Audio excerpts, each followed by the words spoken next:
Do you love playing sniper but hate it when players get up close and personal with you? Do you find the SMG is underperforming in terms of raw damage? Do you want to use a non-damaging secondary but still want to have a plan B for when scoping in and clicking on heads just isn't an option? If you said yes to any of the following, I have the guide for you. How Yinz doing? I'm an Ian, and this is my TF2 How to Killstreak series, where we look at the best and worst TF2 has to offer and I show you how to get a killstreak with it, because everything is a bad idea until it works. Today, as you could tell by reading the title of this video, we'll be covering the sniper's melee weapons, so without further ado, let's get into it. Now this is a knife. We will start with the stock melee weapon for sniper, since it's the one every single player will have upon first installing TF2. Dealing 65 damage upon hitting a foe and being able to randomly crit, the sniper alongside the demoman, spy, and engineer are the only classes in TF2 where their starting melee is not objectively worse than your unlockable alternatives. As we will soon see in the later segments of this video, unless you're trying to do something specific with your alternative melees, the sniper's unlockable melee options are going to generally be considered straight downgrades from stock unless you're playing into their strengths and doing some degree of setup to get their full potential out. This means if you intend to be playing around your other weapon slots, like say your sniper rifle, and have no intention of comboing your weapons together, you're better off sticking to the default Valve gives you when you first install the game than experiment with your other melee weapons. However, if you don't care about playing optimally and just find the idea of going on a kill streak with sniper as a fun challenge, then there are a few words of advice I do have to give, generally speaking, before we move on to specific melee weapons. The first word of advice I have to give is to use the Huntsman. This is because, unlike your other primary weapons, the Huntsman will encourage you to actually get in range to hit people with your melee weapons in the first place, while your sniper rifles will encourage you to be so far away that you will almost never have an opportunity to hit anyone with your melee weapons if you use them whatsoever. And when you do decide to go in for the melee hits, make sure whoever you're attacking is ideally not aware of your presence. This is because, much like Spy and Scout, the sniper doesn't have the health pool needed to endure any form of concentrated fire from enemy opposition. However, unlike Spy and Scout, the sniper lacks any meaningful ways to avoid getting hit in the first place, meaning you're basically a sitting duck 9 times out of 10 if the enemy knows exactly where you are and you're in close quarters. However, if you're able to survive with low HP consistently without getting killed, I recommend the next weapon on this list.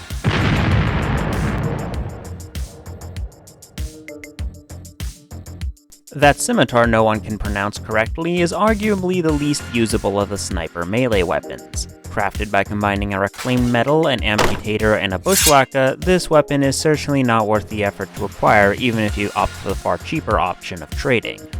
As for what this weapon does, when you're below half your maximum HP, it increases the damage you deal with your melee strikes. The downside to this is that the inverse is also true, meaning if you're above half your maximum HP, you'll actually do less damage with this melee weapon than you would with your other melee options. Given how, unless you use fall damage, which depending on the map you're on might not even be possible to do, the sniper has no way to reliably get his HP below this threshold without accidentally getting killed by other players, since most of them can probably kill you faster than you can switch weapons, resulting in a weapon that can best be described as lackluster. If this weapon worked the way I thought it did when I was working on my sniper backpacks video and actually increased your damage when you were above half HP and reduced it when you were below instead, then this thing might actually be a useful gimmick to use alongside the cozy camper. However, that is not the case.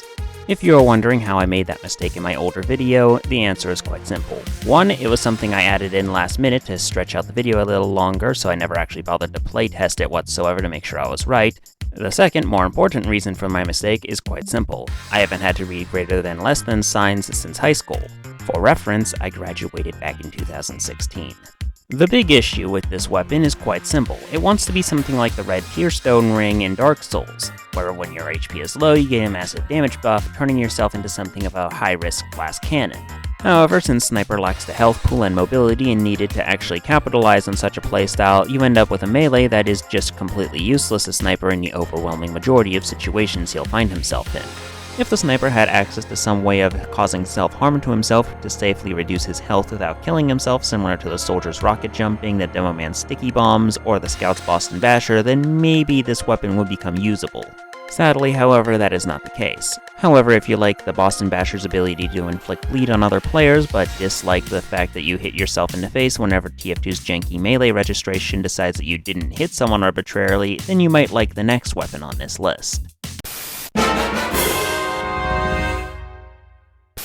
The Tribalman Shiv is crafted by combining a Dead Ringer and a Huntsman, and is most noteworthy for being the least touched of all the unlocked weapons in TF2 relative to its age. It was added back in 2010 and had the stats of giving you 8 seconds of bleed on target when you hit someone at the cost of the initial impact doing 35% less damage. This was deemed too powerful by the developers, and so the bleed time was reduced from 8 seconds to 6, and the damage penalty was increased from 35 to 50%. However, ever since then, this weapon has not been altered in any capacity throughout the years over the various updates of the game. Which honestly is quite a shame, since ways to deal with damage over time effects have only increased as the years have gone on in this game.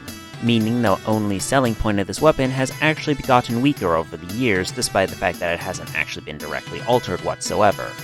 As a result of this, there's only 3 kinds of players who realistically use the Tribalman Shiv.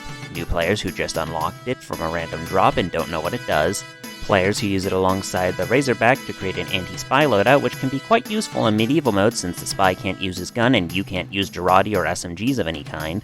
And the third and least common kind of player you'll see using this weapon are hipsters who are simply using this weapon because no one actually uses it for the most part. While the damage over time from the bleed that this weapon does theoretically means that you'll be dealing more damage than you would with stock realistically, given how easy it is to remove damage over time effects with medics, health packs, and several other things, the only times you'll end up actually getting kills with the damage over time of bleed would be similar to the Pyro's Afterburn, which is a fancy way of saying the only time you're actually going to kill anyone with the damage over time of the bleed is almost always going to be as a revenge kill after someone killed you. This makes the Tribalman Shiv great for those of you who don't want to get dominated by players on the enemy team, but ill-advised for those of you who want a tool to deal with spies, since realistically if you want something that can help you track down spies so you can kill them, you're better off just using a Girardi. This is because the Girardi doesn't require you to get in backstab range in order to use it to track down the spy's location, while the Tribalman Shiv actively requires you to not only do exactly that, but land a melee hit in a game with very janky melee hit registration. However, if you intend to be using the Girardi whatsoever, you're better off using the last weapon on this list.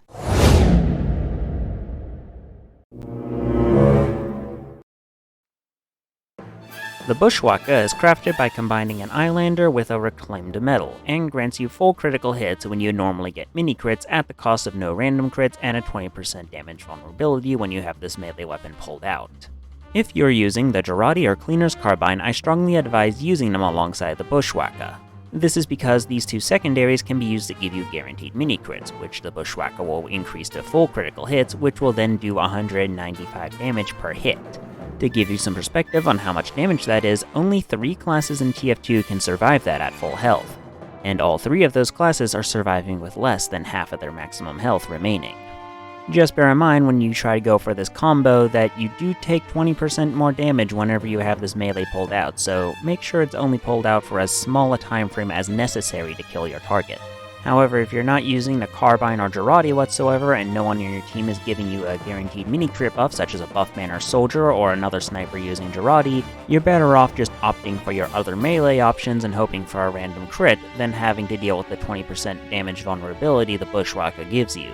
If you're more interested in this weapon, I advise looking at the How to Killstreak guides I have for the Girardi and Cleaner's Carbine, where I go into depth on how to use those weapons, since the Bushwacka only really has any strong beneficial traits when you have a tool that gives you guaranteed mini-crits. I'll leave links in the description if you're interested. All in all, I give the sniper's melee weapons a serviceable out of 10. I'll leave a tier list on screen on how good I think they are at getting you killstreaks right now, so you can argue in the comments about how wrong I am.